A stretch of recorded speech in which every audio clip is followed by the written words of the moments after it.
আচ্ছা, এবার দেখেন, আমি যেই যুবকটার আজকে হাত কেটে ফেলেছি, তার হাতটা আপনি এক পাল্লায় দেন, ডান পাল্লায় দেন, আর বাম পাল্লায় দেন 1 বছরের জেল, অথবা আপনি বাম পাল্লায় দেন 1 লক্ষ টাকা।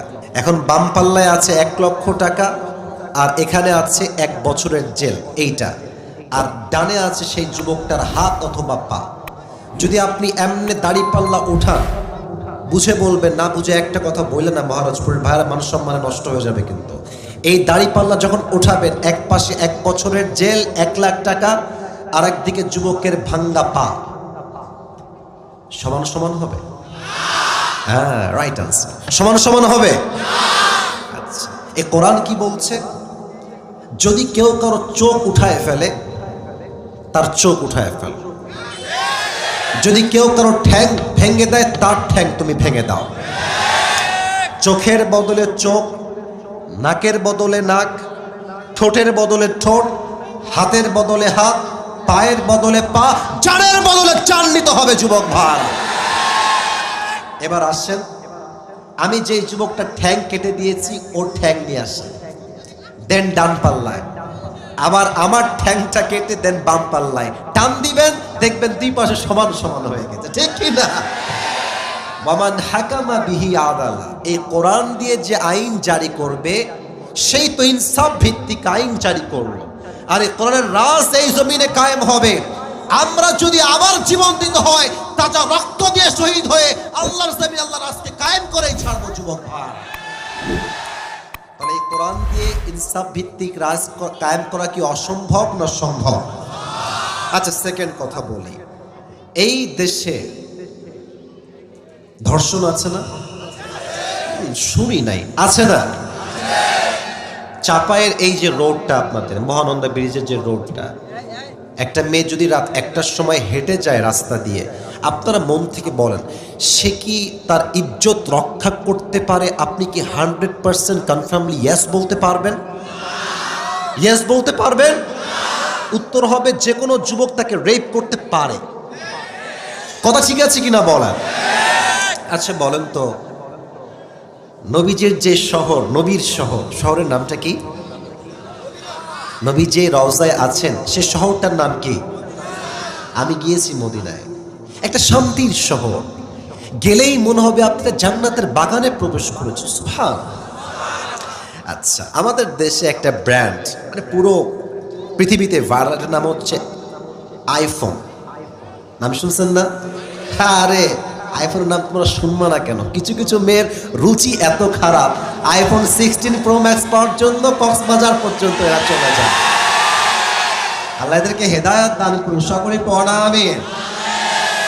তা আমি যখন মদিনায় গেলাম, নবীজির রওজা হচ্ছে ডান দিকে, হাসাহাসি করা যাবে না, মজা করলাম বাট হাসাহাসি করা যাবে না।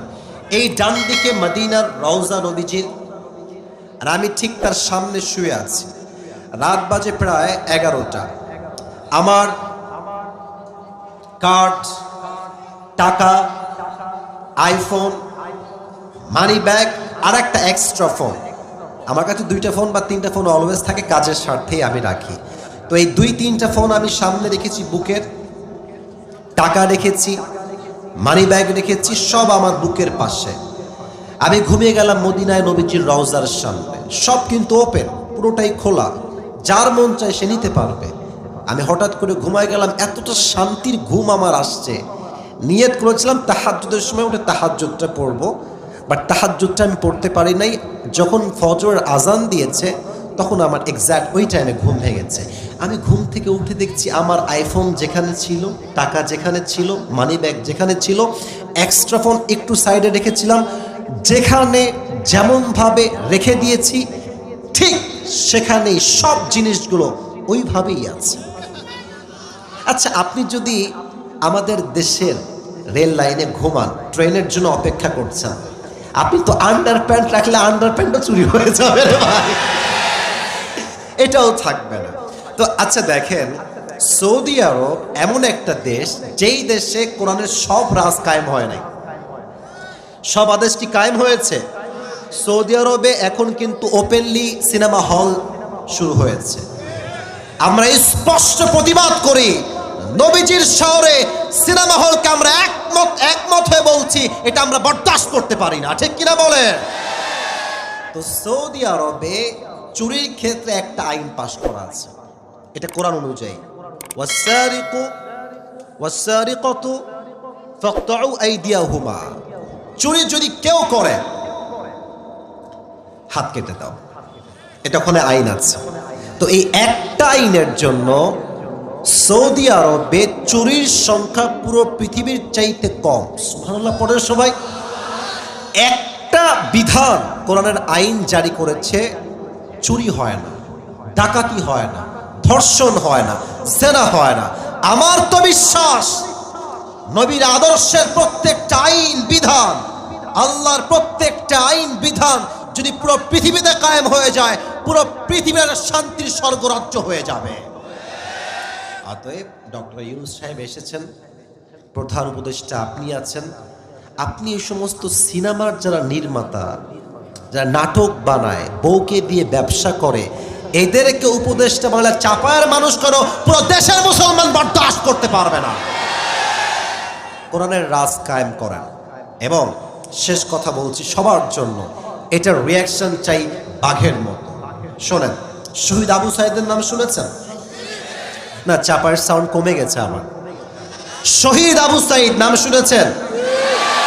শহীদ মুগ্ধ নাম শুনেছেন? আমার হাতের দিক তাকান তো সবাই। এই যে এমনে কে ছিল? শহীদ আবু সাইদ এমনে ছিল। আচ্ছা, চাপায়ের মহারাজপুরের ভাইয়েরা, কথাগুলো একটু ডিপলি বলছি, কোনো ক্রেজ ছাড়া, সাউন্ড ছাড়া, নর্মালি। আচ্ছা, শহীদ আবু সাইদ জন্য এমনি বুকটা পেতে দিল আমার চাপায়ের মহারাজপুরের ভাইয়েরা, একটা পুলিশ চাইলে তাকে বুঝিয়ে সাইডে পাঠাইতে পারতো না? হ্যাঁ বলে সবাই, পারতো না? কিন্তু শত শত মিডিয়ার সামনে সোজা তার বুকে গুলি চালিয়েছে। আমার এই হিসাবটা প্রথমে মিলে নাই যে এত বড় সাহস পুলিশের।